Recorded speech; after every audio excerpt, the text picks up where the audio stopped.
Welcome. Happy Monday. I am enjoying nectar of the gods, which is caffeine for today, as is Jamie, our guest. And as I just told you her name, it's Jamie Lieberman from #Legal. I think we're going to wait until we get some people in here. It might take a moment for everyone to register that we're live. Jamie, are you having a happy Monday? Very happy Monday. When is it not? Really? Today's a happy Monday. It is. It's a magical day. Magical day. A magical place. We're talking privacy policies. Privacy policies and Facebook Live and GDPR. Hi, Zona. I'm glad you're here. Well, we've got reactions and comments. I wish I could see that. We just doubled. Hi. Steffi says hi to you. Hi, Steffi. She says hi back. Oh, thank you, Steffi, for including me. Hey, Courtney. So I think what we'll do, we've got a statement from Mediavine, which sounds super formal, but it is not, that I'm going to read, and then we'll kind of reiterate at the end once we've looped around, just to make sure we're all on the same page and everyone gets the information that they need. So I think we'll give it a couple more minutes. Jamie, I'm going to go ahead and initiate you with what we do during Mediavine group meetings. We usually ask a question, which would be something like, what is your favorite kind of cheese? And the answer is crucial. Uh-oh.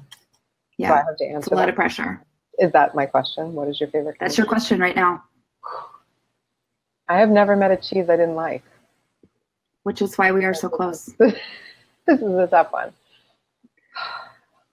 I don't know how to pick. I really love like a super, super, super sharp cheddar. Like the most wickedly sharp of the cheddars. Yeah. I'm going to go with that. Super wicked sharp cheddar. I like that. Yeah. And your usage of that is just with the hand? Is it on a salad? It could be on a charcuterie plate? Literally anywhere. Like opening my fridge and taking it out and trying to push my children away while I eat it.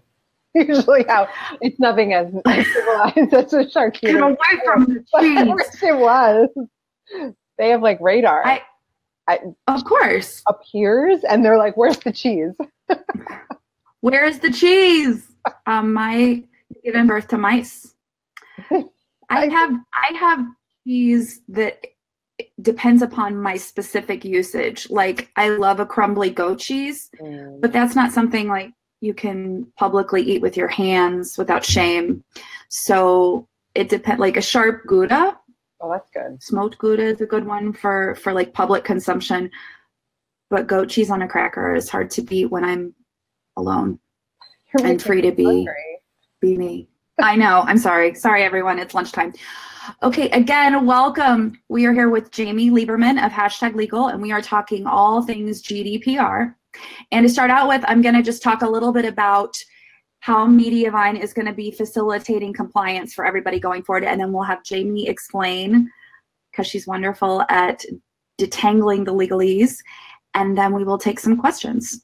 So just to let everybody know, I know that GDPR is on all our minds, and we are currently developing a solution to ensure that all advertisers served by our publishers to EU visitors are GDPR compliant as of the D-Day, May 25th. Beyond that, we've got Jamie here from #Legal. She is an attorney specializing in business with influencers and digital content creators, so she's exactly who we need. She's here to help explain what publishers need to do to ensure GDPR compliance in the coming weeks.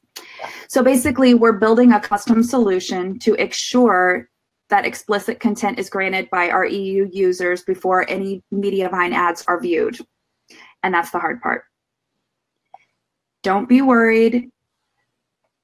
But regarding other data collection, such as mailing lists, tracking pixels, Google Analytics, etc., that's going to need to be handled on your end, the publishers. But don't be afraid. We're going to work with Jamie. We're going to be providing as many resources as we possibly can to make sure that we all understand GDPR and we can comply with the new regulations. one of the things we're also going to be doing is offering a discounted privacy policy from #Legal's partner company, Business Ease, to help ease that legal and financial burden towards compliance. We're going to be doing a maximum of a 35% discount with a few restrictions. This discount code is only available to our Mediavine publishers, and it will expire in 2 weeks and cannot be used on anything other than the privacy policy. We're going to be sharing those links in our Facebook group and also via email. So we're going to make all of this available to you after the broadcast. But we just wanted to let you know that we've got your back. We're here for you. And we're going to jump in right now with Jamie.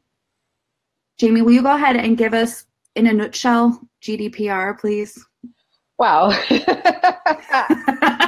I'll start with an easy one. I'm like, that's a big question, Jenny. No, we're gonna break this down. It is not as overwhelming for publishers as people think. So we're going to break it down in some very manageable steps. The first thing I just sort of want to tell everybody is GDPR is a European Union law. It is not a US law, but it does apply to US-based companies, particularly US-based publishers in certain contexts. The other thing to bear in mind is the law does not go live until May 25th. So we still have 25 days to get compliant. And so that gives you a little bit of time. Essentially, the GDPR is there to give greater protection to an individual's personal information. It is essentially the European Union's way of saying people need to be able to control what data they're giving to people to use digitally and how it's going to be used. So let's talk about how that applies, particularly to US-based companies, because I think that that's a big question that we're hearing, because we've been talking a lot about GDPR lately. US companies, and when I say US companies, I mean publishers, I mean anybody who's collecting data from anybody who's an EU resident. So what is that? Anyone in the US with a website. Pretty much. So if you are gathering data, I mean, listen, if you had a hobby website that collected no data from anybody, you were just putting up blog posts, you didn't have a mailing list, you didn't have ads, you literally collected no data, it wouldn't matter. But the minute you start that data collection, that's when it starts to matter. And it's EU residents. So let's start with what that means. Mm-hmm. They don't have to be a citizen of the European Union. So if I moved to London, I would be an EU resident, even though I'm a US citizen. Also, there doesn't have to be a financial transaction. So they don't have to, an EU resident doesn't have to buy from you. They just have to come to your website and you have to be collecting some kind of data from them.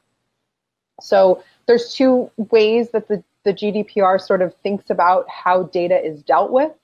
It's data controllers and data processors. And most publishers, and I should say this from the beginning, this is all just information. This is not specific legal advice. If you have specific legal advice about your website, talk to an attorney, but this is just general information. Most publishers are controllers. So that means they're taking the data in. And so you have to think about how you're controlling and how you're taking that data. And a lot of people have said, well, I don't do anything with that data. I don't get that data. But if you're enabling the data collection, meaning you put a tracking pixel in a sponsored post, or you have an affiliate link, then you are still considered the data controller. So in sum, EU residents coming to your website and you're collecting some kind of data about them. That means that the GDPR potentially applies to you. And it's got nothing to do with citizenship, or some, but mostly it's geography. Correct. Essentially just placement of the butt that's on the website. Exactly. So now let's talk about what kind of information matters, right? So now we know we have the EU residents, we have the data collection. So what are we collecting? There's two different types of data under the GDPR. There's personal information. So that's like, I put my name and my email address and I sign up for your email address, your email list. It could be other information to make a purchase from your website, to download a course or something like that.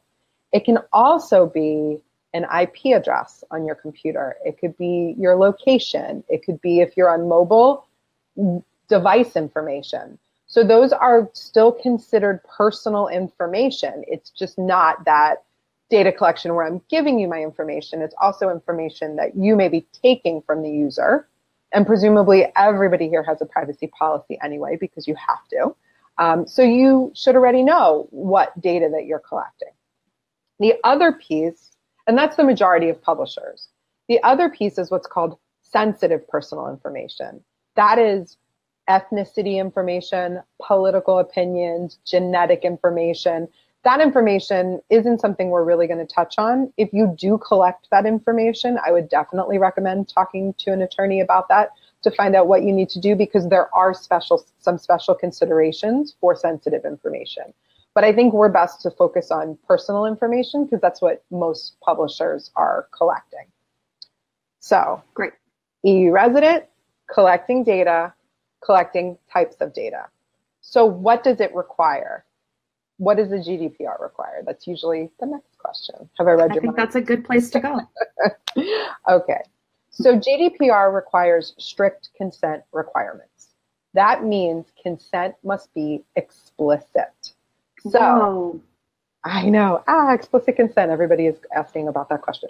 Right. So that means somebody comes to your website and they have to give you permission to collect the data you're going to collect.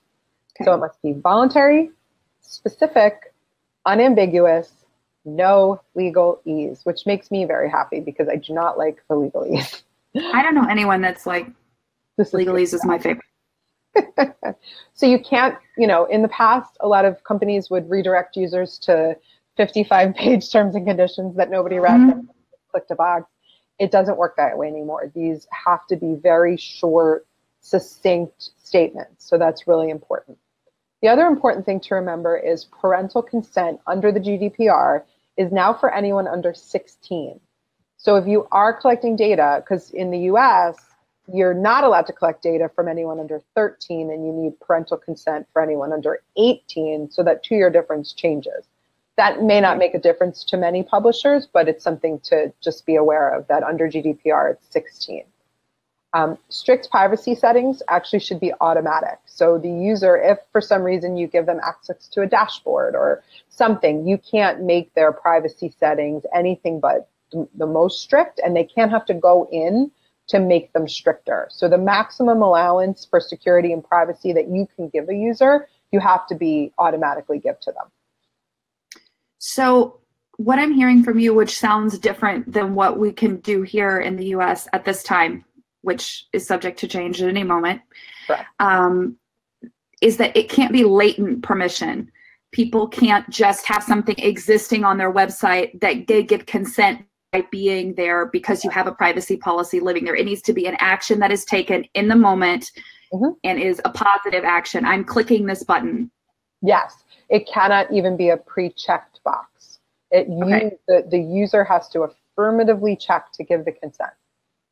Right, so that is going to be something that is a change for many people, but it's only for EU users. And one thing that I'm hearing asked over and over again is that, and Rachel just asked in our Facebook Live, is it okay to just block the EU from their site, EU users?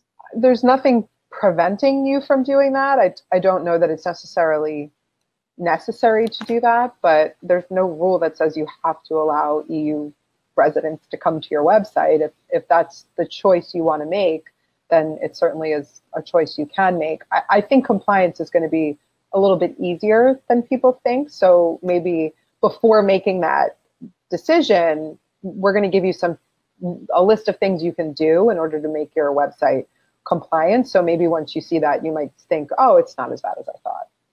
Right. And I think that the biggest thing is that it sounds complicated, as anything always does when it involves legalese, and it's new. And from an SEO Google standpoint, we don't know how that's going to impact. If it will, it might not.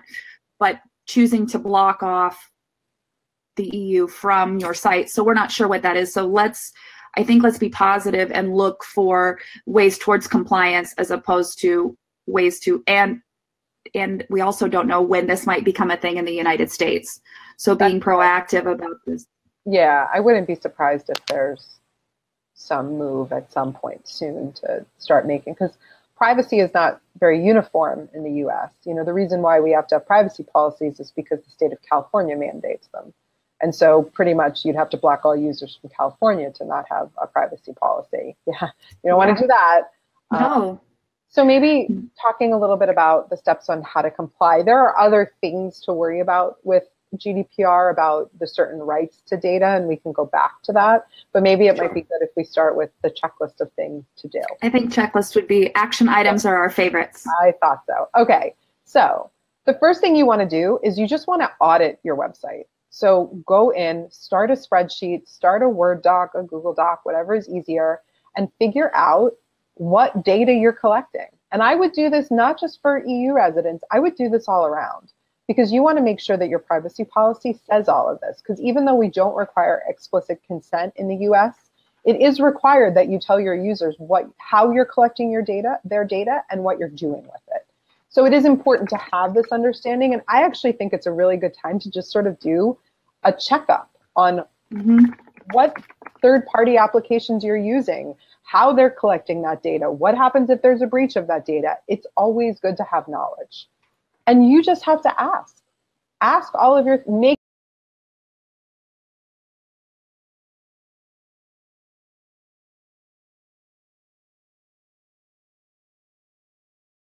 a lot of them should be saying to you, this is what we're doing, this is the data that we're collecting and processing, and this is how we're doing it. So audit all of that. Look at your mailing list, Google Analytics. Mediavine is another example. Look at all your sponsored work. If you work with, say, a top influence, find out what top influence is doing in order to comply, and gather all of that information. Make sure that all of your third-party providers are GDPR compliant. So make sure that they themselves are GDPR compliant, and that's an important question to ask. So once you've made your list, figure out what it is, the data that they're collecting, whether it's Jamie, an IP. Yeah. I'm sorry, I'm going to pause you. We cut out momentarily, so let's start back over with the number one on the compliance list. Sorry about that. That was the greatest thing I've ever said. I will never be able to repeat it. It was beautiful. For everyone that missed it, you guys, it was poetry. It was just, sorry. No, I'm kidding. So what I basically said was audit the data that you collect on your website. Open up a Word doc. Step one. Step one. Open up a Word doc, open up a spreadsheet, and just go through the back end of your site and figure out all the third-party providers that you are using who collect data. It's your mail provider, so your email list provider, ConvertKit. I know we utilize ConvertKit in my businesses, and we got a very big email from them telling us what it is that they're doing. That's great. MailChimp is another example. Google Analytics, that's another third-party plugin that is collecting data from your site. And Google Analytics has come up with an option where you can anonymize the data collection, so then you don't have to worry about getting consent because it's no longer considered personal data. So there's a checkbox for that. Mediavine is another example of a provider. And so Mediavine is giving you some good information and is going to continue to give you information, and they'll tell you how they're becoming GDPR compliant. And so as I said, we're working just quickly. We're going to find a solution to ensure that all ads served to EU consumers will be GDPR compliant, and we will have that in plenty of time for May 25th. So we do not need to, your ads do not need to be a source of stress or strife. Perfect. And so all of your providers should be doing exactly what Mediavine's doing. And if they're not, ask. You have to think about other things like tracking pixels. So if you're working with companies that do sponsored posts, like a Tap Influence or anything, ask them. If you haven't gotten any information from them, reach out to them and say, what's going on and how are we handling this and what are you doing? Because they should have those solutions in place, or should at least be working on those solutions.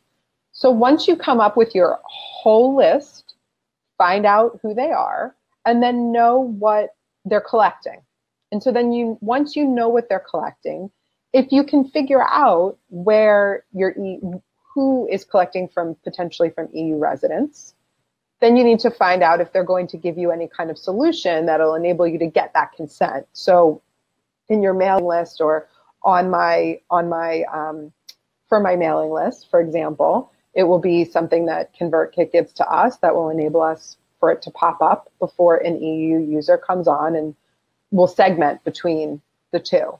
So that's the type of thing that you need to be looking for. So just have your big list, have your spreadsheet, and then you may need some assistance in actually crafting the explicit permission, and we'll talk about what that looks like and what you need next. But first, come up with your big list. So a question quickly from Kathy. She wanted you to repeat when you were talking about Google Analytics and that anonymity option. There's, you'll have to look because I don't have the dashboard in front of me, but there's an option to anonymize your data. Within your Google Analytics dashboard. Yeah, Great. For your EU residents. So then you won't have to worry about getting the consent for that. Okay, and so when you were saying that each one of these parties that is collecting the data and we're looking for solutions from each individual, is that going to be multiple pop-ins on the website, on your own, on each individual publisher's website? It depends. I think it'll depend because I know that there are some, I don't have a specific recommendation because I haven't tried out any of the many plugins that have come out. So I don't want to say that I particularly recommend. I know there's a lot of plugins out there. And I think you have to really look, it's so specific to each publisher. It's almost impossible to have a one size fits all other than this general framework, which is auditing your data, talking to your third-party providers. I think once you've gathered it, once you sort of know your data and that you're collecting, I think you're going to feel a lot more calm because you're going to be like, okay, this is my universe. This is what I need to get consent for. And this is how the ways that we're going to, the potential ways to do it. So a lot of, I think, from what I'm hearing from a lot of people who are calling us frantically, and we're getting a lot of frantic calls and emails, is they're not even sure where to start because they don't even know what data they're collecting. So I think it's a really good exercise to know that because it's important just from a privacy policy perspective. Yeah. To just have that. So for example, an ad, any kind of pop-up for, say, ads, display ads, would likely be different than a pop-up for a mailing list, right? Because those happen at different times on your website. Ads obviously populate as soon as someone comes onto your website, and that's a different time than, say, someone were to give you information for your website. Google Analytics, the problem with that, is sort of solved if you choose to anonymize your data. If you choose not to, you'd have to look for solutions around that. But if you do choose to do that, then you don't have to worry about that consent because you're no longer collecting that personal information. And as just to reiterate what we were saying is that the solution that we're going to be working at for Mediavine will take care of the fact before load. So we're going to make sure that nobody is liable for that and we're in compliance with GDPR. Perfect. So, excellent. Yay. I love to hear that.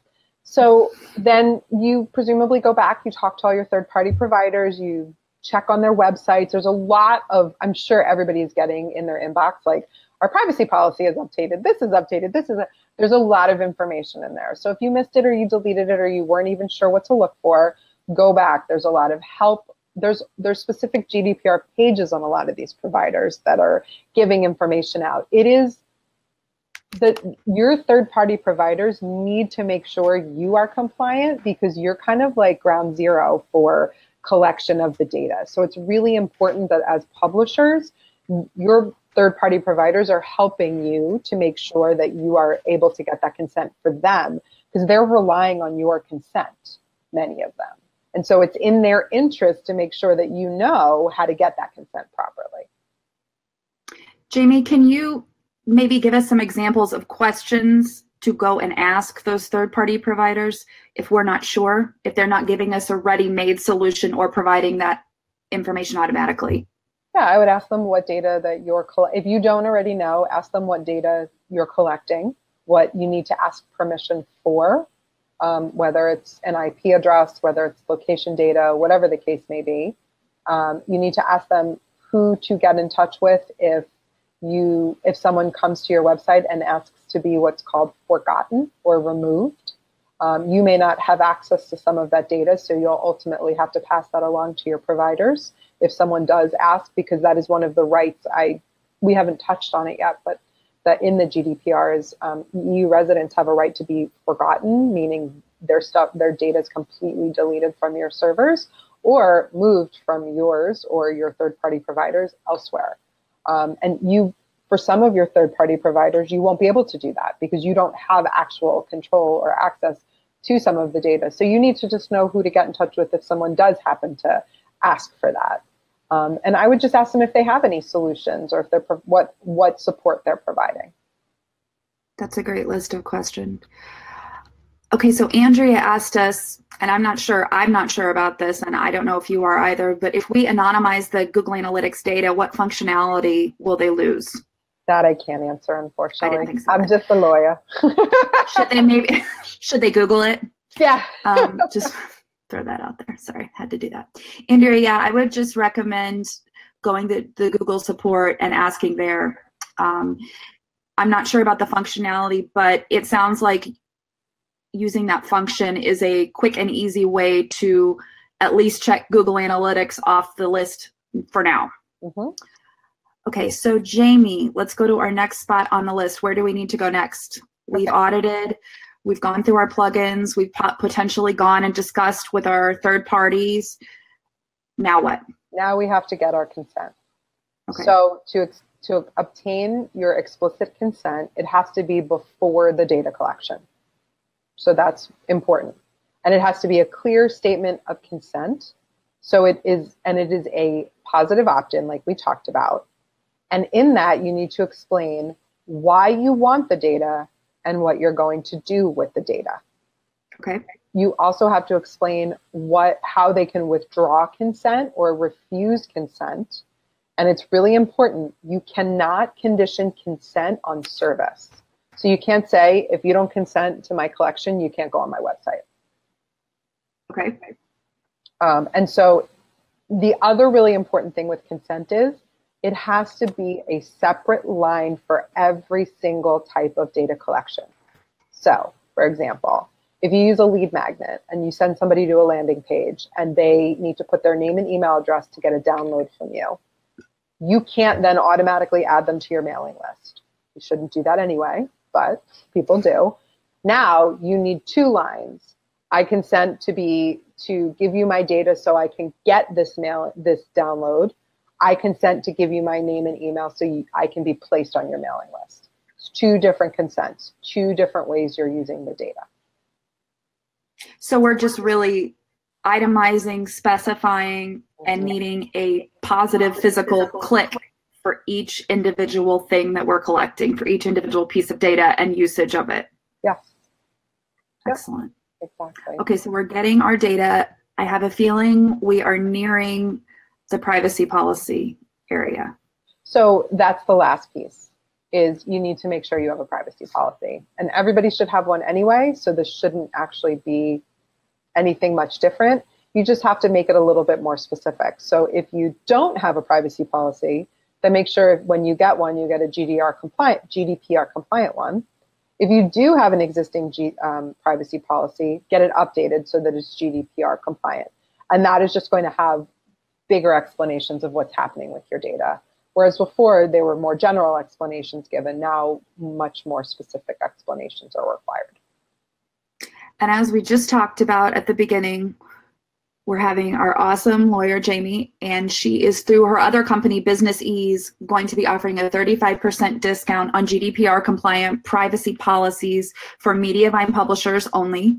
We're going to toss that link into our Facebook group as well as into emails sent to our publishers. It only applies to you guys, and we'll have it going for 2 weeks. So we'll get all that information to you, and we want to provide that. And we appreciate Jamie and her businesses for doing this for Mediavine publishers. Try to make it easy. Okay, I've got a question. Jamie, can I ask it here? Sure. So if someone doesn't click the approval link for ads, they still access the site, but we can no longer serve them the ads. Correct. Right. Our solution, I'm not exactly sure about it. And again, the reason why this is taking a little bit longer is we've had to get information from all of our partners as well. So guys, everybody is also trying to figure this out as we go. This is new, and that's why it's taking a little bit longer, but we're going to get a solution for you guys that will keep you in compliance with your ads for sure. Anything else, Jamie, that we had on our list? No, I think you get it. No, go. Tell me. I'm sorry, we just got an answer from Amber on that. So on Jody's question about if a user doesn't click on that approval link for ads, you can still serve the non-contextual based ads, meaning not ones that are targeted specifically to that user based on their cookies. So they won't pay as high, but you will still be able to have ads on your site. Okay, I've got another question for you, Jamie. Okay. What about the data register Excel sheet that we need to fill out and have on file? And all the contracts we need to set up with our partners? Well, I'm not sure. So yeah, I'm trying to, a data register. Well, you're supposed to, yeah. So you just basically need to have your list of who's collecting what and what data that you have. Is the thing. This is what you were recommending earlier in terms of just doing the site audit, the personal site audit, going through. Make sure you know what data you're collecting, what data you have, and what you're doing with, and what your partners are doing with it. But right, and then the register that you're talking about is really like if someone comes to you and says, "I want to be forgotten from your mailing list," you have the ability to remove them from your mailing list, and so you need to be able to access that and pull them out. But there's going to be data you're going to have, like IP addresses and things like that, you may not be able to do. And so you just need to make sure you know who to go to and how to in order to make a person be able to be forgotten. Right. So essentially, you need to know the plan of every third-party provider that you're using. Everyone has to have a plan in place. It's our fire safety plan. It's our GDPR compliant plan. And we have to make sure everybody has the kit ready to go. Excellent. Okay, Maggie asked us, what do we need to say in the privacy policy in order to be GDPR compliant? Well, that's a big question. In essence, what you need to do is you just need to be more specific about what data you're collecting and what you're doing with and who your providers are. So in the past, you might say something generally like, I may use affiliate links, but now you need to tell them, where your affiliate links are coming from and who you're using. You may need to, for example, with your mailing list or your third-party provider for if you take, like say you use Stripe or WooCommerce, you're going to need a reference that you use WooCommerce and that's what you use, and then tell them this is the data that WooCommerce collects. Here's WooCommerce's privacy policy and information. You'll need to refer them out. So it's just more specific information. You're going to need to give them an email address that they can contact if they want to have their information removed. That's another one. Things like that. So it's sounding like the most challenging thing is going to be the forgotten removal potentially. Potentially. I mean, I think it really depends on, I think it depends on how much people are going to, you have a right to you have a right now to have your data deleted. It's not as strong, but you can request it in a lot of places. So it just depends on how much people are going to use it. Right. We'll see. Yeah. We've got some question marks. Not a US resident, just an EU resident. So if your neighbor in California asks for this, that's not under the GDPR. They'll have to cite something else. We'll have to come up with some more laws because I know that's what we all want, more laws. So I'm not seeing any more questions right now. So basically people have homework, and that is to head out and start auditing their sites. And this actually kind of dovetails with the blog post that we had about a week ago about doing the plugin self-audit on your site. This all just goes in nicely together, creating that spreadsheet and being aware of what you're using on your site, what kind of data you're collecting, and then following up and going back to all those third parties and finding out how they're using the data and what their plan is. Okay, so we've got another one saying, is there a specific plugin you can talk about using to be compliant from Kim? I believe that we had given a download, and I think there's a couple on there. There isn't one that we know about. They're just also new that there isn't one in particular that I can recommend yet because I haven't tried them all out, to be honest. But there are a bunch out there, and the list is on that. I don't have it right in front of me, to be honest. That's fine. We have it. So what we can do is direct you to the Business Ease website where there is a GDPR checklist. and you guys do recommend some plugins. Those are, again, kind of trial and error what you want to do. There's some of the stuff you've used, but not sure there's a silver bullet at this point that's going to go across them. No, I think you should. If I were frankly in your shoes, I'd be looking at my third-party providers to find out, what they're doing and what they may be offering. For example, your mailing list provider should be offering something irrespective of a plugin, just something extra for you to add for when an EU resident comes to your site. Same with how Mediavine is going to be offering something special for you for the ads. So it's really, I think beyond that, it's really your affiliate links and potential tracking pixels, things like that. So Jamie, I just sent you a question via Messenger. It's a little bit longer. I'm going to give you a second to read that. Guys, I'm reiterating, I'm here with Jamie Lieberman. She's one of the attorneys for Mediavine. She works with #Legal. She's a co-founder and partner. She's also the co-founder of Business Ease. They specialize in legal dealings with digital content creators, influencer marketing, all of those good things that we do every day. And she is talking with us about GDPR. James, you ready to jump in on this one? Well, I think that we're honestly talking solely about the privacy policy and online. I'd have to take a look at the link they sent me and read it, and then Sure. I can come back with an answer. So we had a question from a publisher that was a little bit more specific and a little outside the scope of what we're discussing here, and we'll take a look at that and follow back up on it. But just to reiterate what we're doing here, Mediavine is working on the solution to make sure that all of your ads are GDPR compliant before being served to EU residents. We are also offering a special deal in conjunction. What is your function? Sorry, it's Monday, y'all. A deal with #Legal and Business Ease, which is 35% off their GDPR compliant policy. We're going to put that link into the Mediavine Facebook group, as well as offer it to you via email, just to make sure everyone is in compliance there. We're trying to take off stuff that burden financially and legally. And other than that, that is where we are. We have more information to come. We're going to have our CEO, Eric, on here on another Facebook Live with Jamie in a couple of weeks, and we'll be discussing the Mediavine ad solutions specifically. But in the meantime, we know your homework.